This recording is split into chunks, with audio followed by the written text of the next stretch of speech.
Hello everyone, and welcome back to another Hufo, the series where I give you my honest, unfiltered opinions on a variety of subjects that you ask me on Instagram.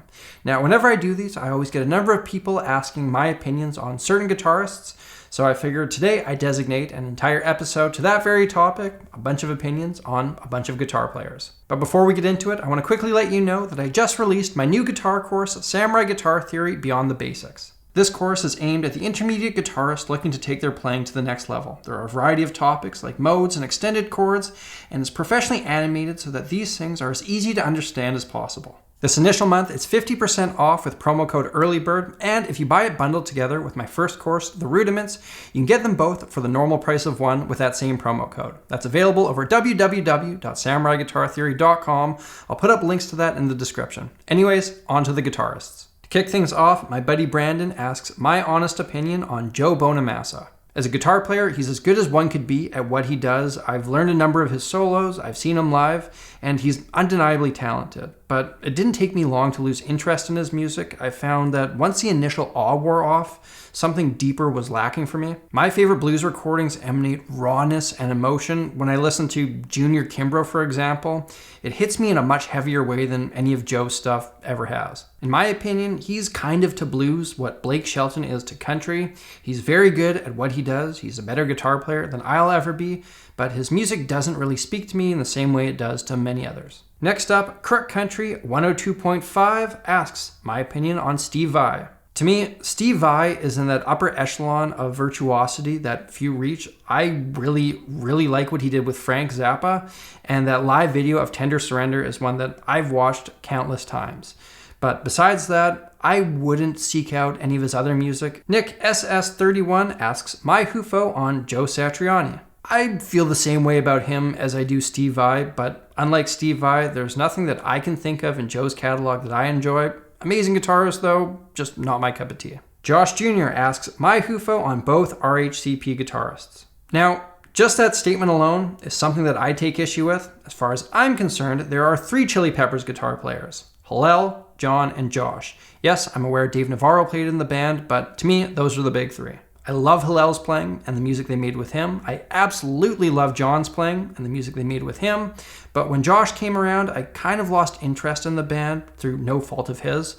But from what I could tell, he's probably the best guitarist alive who could fill that role, not named John Frusciante. Next up, Peter McTagg asks my opinion on Kurt Cobain. So I've said before, I'm not a big Nirvana fan. I think they're very important and influential.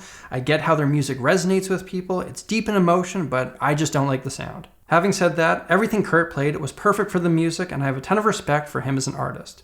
If the situation arose where a new, fully completed, unheard Nirvana album was discovered today, I would listen to it day one, which is something I wouldn't say about most bands that I dislike. JW Quayle asks my Hufo on Dave Matthews. I feel like Dave is the kind of guitarist who grew up without any formal instruction or guitar resources, but had a phenomenal ear and put a ton of time into his instrument. A lot of the shapes and patterns he uses are pretty unique to him, and his sense of rhythm is about as good as it gets. At one point in my life, I went deep into the Dave Matthews Band and learned a ton from his acoustic playing. It's out of the box, and to me it sounds great. Mike Pecan Bass asks me about my fellow Winnipeggers, Arielle Posen and Joey Landreth. I grew up playing in similar circles as those two, always looked up to them, still do. They're the best 2 guitar players the city has ever produced in my opinion. Moving on, Guitarhead42 asks my opinion on Mark Knopfler of the Dire Straits. One of my all-time faves. I love his songs, I love his touch, I love his phrasing, I love his sound. I've never seen him live, but that would probably be number 1 on my concert bucket list. Casper A. Sorensen wants to know my Hufo on Devin Townsend.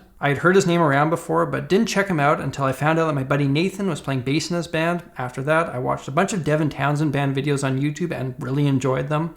I don't know what you call that style of music, symphonic metal opera, whatever it is, it's awesome. I would pay to see him live. Soworonsky812 asks my Hufo on Jerry Garcia. The Grateful Dead are a bit of a weird one for me. I grew up with a lot of music from that era, but I don't think I could name you 5 Grateful Dead songs. I have heard them now and then, but the music never really resonated with me. It has been a while though. It's probably worthwhile that I give them another chance. Shawarma 101 asks Rhett Schul or Paul Davids. I can't pick between the two. I'm such a big fan of both of those guys, not only as guitarists and creators, but also as people. If I could have my way, we would all live in the same city and hang out regularly. Next up, John Scofield.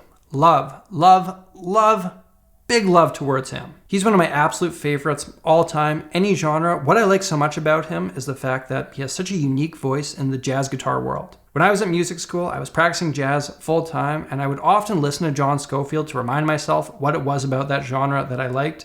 All too often, I find that jazz guitar can sound a bit lifeless, but with Sco, I always get hooked in. Next up, Apache Helicopter asks me about Kirk Hammett. I really like Metallica up to Master of Puppets. After that, I really don't like them, and I wouldn't say that the guitar playing adds to the experience. Next up, Kay Reuther asks my Hufo on Neil Young. Another one of my favorites. His guitar works perfectly for his songs, and I love a number of his songs. One of my personal favorites is Like a Hurricane. Neil's guitar solo sounds like he's in a street fight with his guitar and just barely winning. It's perfect. His acoustic playing is something I spent many hours trying to emulate as a teenager. My Hey Hey is a song that does it for me every time. And to wrap it up, a lot of you asked me my thoughts on Jimi Hendrix. I think it's impossible to live up to the moniker the greatest guitarist of all time, which many consider Hendrix to be.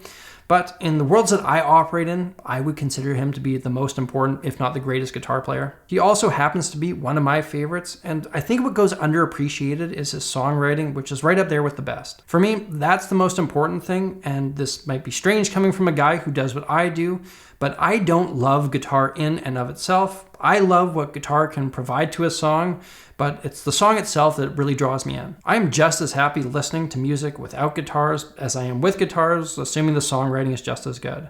That's the reason why a guitar player like Steve Vai doesn't do that much for me, whereas someone like Neil Young, who has a sliver of his technical ability, is someone that I could listen to all day. I really just want to enjoy and play my rendition of good music. The guitar just happens to be my vehicle for doing that. I don't play guitar to play good guitar. I'm honestly just as happy playing open chords as I am some complicated fast solo. It's not the easiest concept to articulate, but if that makes sense to you, I think you'll understand why I feel the way I do about the guitarists that you guys asked me about today. And with that said, ladies and gentlemen, there you have it, my Hufo on a bunch of guitarists that you asked me about. If you have a different opinion, I respect that, and we can still be friends. Remember, you can now get my second guitar course, Beyond the Basics, over www.samuraiguitartheory.com. In it, I teach a variety of subjects intended for the intermediate guitarist looking to get to the next level. I'll show you how to play and decipher every chord. I go over the theory of modes in detail and how to utilize them as a guitarist. The documentation that accompanies every lesson could probably be a book on its own. There are a list of things to work on and quizzes as well. It's 50% off with promo code EARLYBIRD, and if you buy it together with my first course, you'll get them both for the normal price of one with that same promo code. Thank you all for watching. If you want to get caught up in the Hufo series, you can hit that link up there. If you're new here, hit that subscribe button and stay tuned. And if you strongly disagreed with any of my opinions, let me know in the comments. I'm always happy to hear from you. Until next time, I'm Samurai Guitarist, and I'll see you again soon.